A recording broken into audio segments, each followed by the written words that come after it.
Hi friends, welcome to my channel.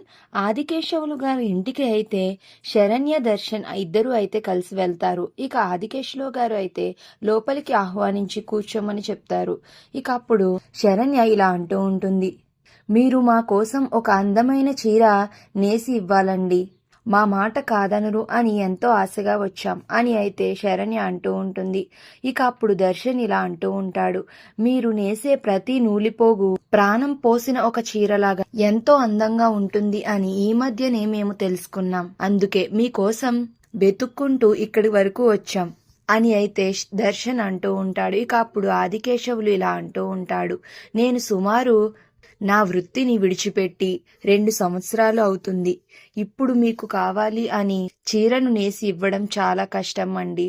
నేను మళ్ళీ ఆ పనిని మొదలు పెట్టలేను. మీకోసం నేను చీర నేసి ఇవ్వలేను. దయచేసి నా బాధను అర్థం చేసుకోండి. ఇందుకనే మీరు వస్తే అమర్యాదగా ఫీల్ అవ్వకుండా దయచేసి ఇక వెళ్ళండి అని అయితే వాళ్ళకి నమస్కారం చెప్పి ఇక ఆదికేశవులు అయితే లోపలికి వెళ్ళిపోతాడు.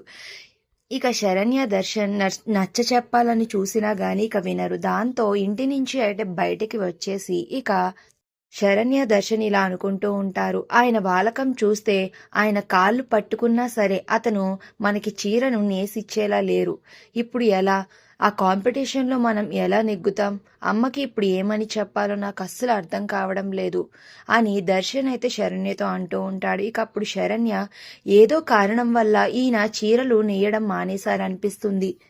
ఇక అప్పుడు శరణ్య ఏదొకలా ఆయన్ని కన్విన్స్ చేసి ఎలాగైనా అతని చేత మనం ఒక చీర నేయించుకోవాలి అండి అని శరణ్య అంటూ ఉంటుంది. ఎలా మరి అని దర్శన్ అడుగుతూ ఉంటాడు. ఇక శరణ్య ఆదికేశవులు ఇంటి చుట్టూ అయితే పరిశీలనగా చూస్తూ ఉంటుంది. మరి ఇప్పుడు ఆదికేశవులు మనసు ఎలా గెలుచుకుని అతని చేత చీర నేయించుకుంటుంది శరణ్య అనేది నెక్స్ట్ రివ్యూస్లో తెలుసుకుందాం. వీడియో నచ్చితే ప్లీజ్ సబ్స్క్రైబ్.